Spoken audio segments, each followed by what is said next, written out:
All over the United States, homebrew clubs meet to make, drink, and talk about beer.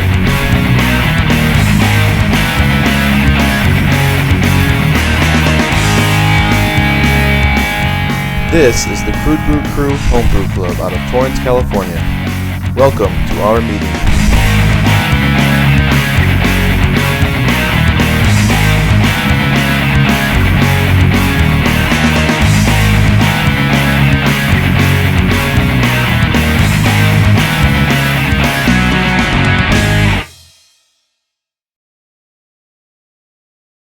Welcome back to another episode of the Crude Brew Crew. We got David as our home brewer today, or I should say our head brewer today. What do you have today? Okay, today we actually have a sponsored batch of, it's a 5-gallon all-grain recipe of IPA. It's called Ferocious IPA. It's from Midwest Supply, I believe out of Minnesota. They came across our website and blog, and they offered to give us a recipe if we did a review on it. So we decided, hey, let's film us brewing it like we normally do, and we're hoping this comes out to be a pretty good batch. So sounds good. Free is good. So you said IPA. What kind of hops are we using? If I remember right, it's Amarillo, Simcoe, and Warrior. I got to double check it, but that's what I remember. It'll be nice to do a 5-gallon batch instead of the normal 10-gallon batch we do. It's going to be a quick brew day. That should be good. We got a lot of beer on tap today. A couple new faces around here, so you might be seeing a couple new people around on the podcast coming up. All right, we'll get back to you. We're going to start brewing, and we'll catch you later.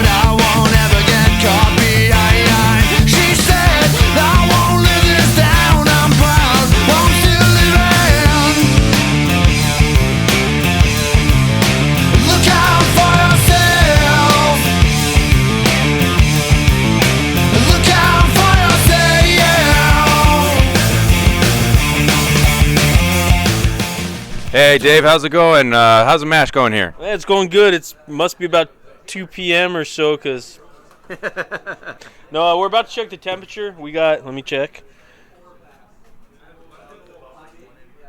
Poor planning. We got about 40 minutes left on the mash here, so we want to make sure this was a 60-minute mash. We just want to make sure we did hit our target temperature about 152 per the directions from Midwest. So we're going to check that right now. We've got a thermometer in here already.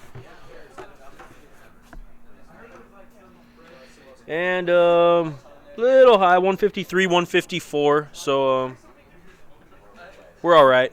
Shouldn't be too bad. We'll leave it open for a couple seconds, let some of that steam out, and holding temperature really well. So we'll check back in a little bit. Hopefully we'll be going to the kettle next time you see us.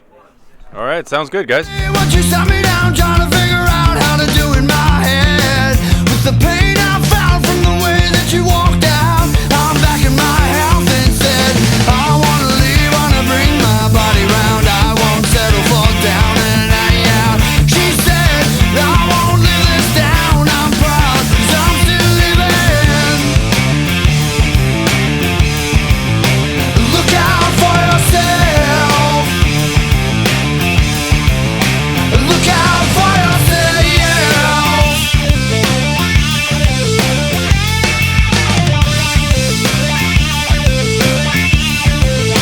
Look out for yourself. All right, welcome back. Now we're tasting the Rocky Readhead. Rocky Readhead, Yep. which is red, isn't it? It's very red. And here's the We were proof. just demonstrating how red it is when you actually put some light on it there. Whoa, imagine Some that. really nice color. It's like a lava lamp. Yeah. Winner, chicken dinner. Nice.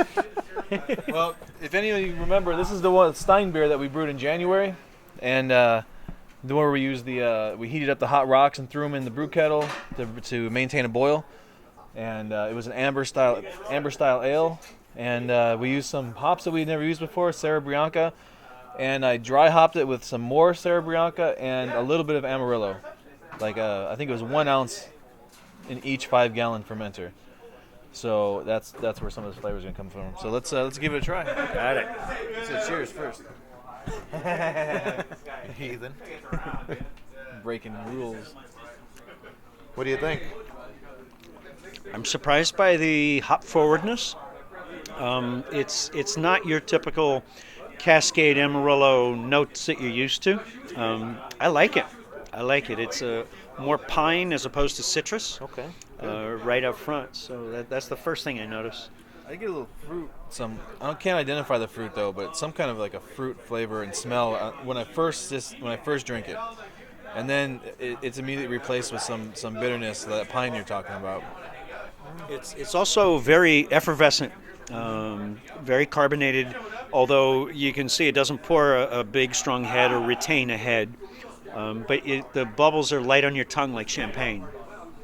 I'm sober sister today, so I ain't drinking. But they are. So. That's why he's holding the microphone. Yeah. 'Cause requires a sober driver. That's true. What do you think?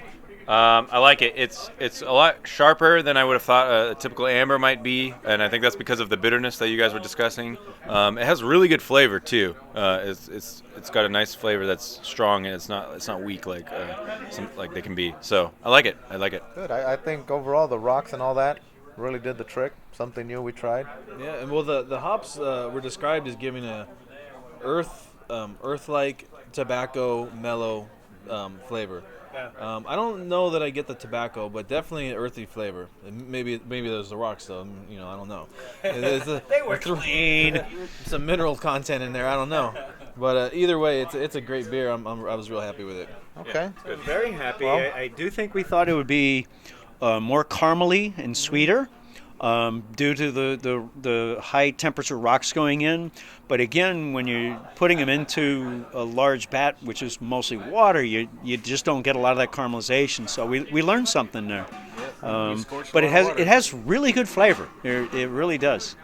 Good. Well done. What I'm thinking is, I'm wondering if we can make this beer again as a regular beer, not a Stein beer. Just make the same recipe again and see how different it is. I don't think it'll be that much different, personally, because I don't think it'll be much different. Sounds like a plan to me. Yeah. We'll try it then. Maybe I'll make it for the brew festival. That would Yes. Because it's only a 5-week beer, so it doesn't take that long. There you go. Good So note, so. yeah, so the success. This beer was a success. right. Very happy. Hot rocks. There you go. Rocky Readhead.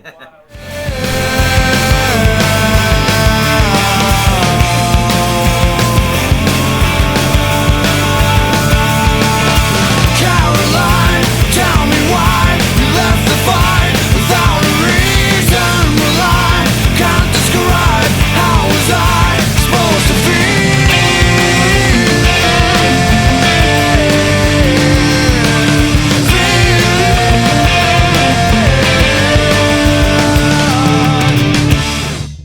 All right, so we got about 3.5 minutes left of this Midwest Supply Ferocious IPA. We're gonna add our last 0-minute hops, which is a blend of Amarillo and Simcoe.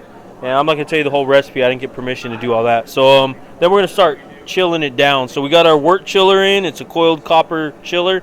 We're just sanitizing that right now. We're gonna start chilling it. Then we're gonna throw it in a fermenter.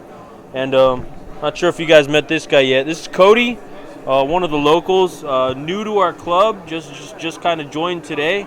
And what do you think so far? What do you think about brewing? I think it's great. I think it's a great experience. I think everybody should do it. Get the word out and motivate some others to do it as well. And just, since they're just watching on videos, they can't see what we're seeing and they can't smell what we're smelling. What are your thoughts on what do you smell right now? I think it smells great. I made a batch similar to this a week ago, and it smells quite similar to that, and I love it. I think we're on a good track. Cool. So with that, we really want to thank Midwest Supplies, and check them out, MidwestSupplies.com. Full of homebrew supplies for all your needs. They got recipe kits and everything you need. You want to build your own, they got it. So check them out, Midwest Supplies, and we're gonna start putting this to the fermenter after it's cooled. We'll get back with you when we're packaging, and we'll do a review on this later. Until then, keep drinking great beer. We're both from Illinois. Not a what? He's from Nebraska. Nebraska? My mother is. I'm from California. Big difference. Got the ocean here. I went to Nebraska for What's up, guys? Hey man, what's going on? Like a training thing, like for the. God, this is like a house of horrors. Okay, that's where my mom is. Okay. The capital.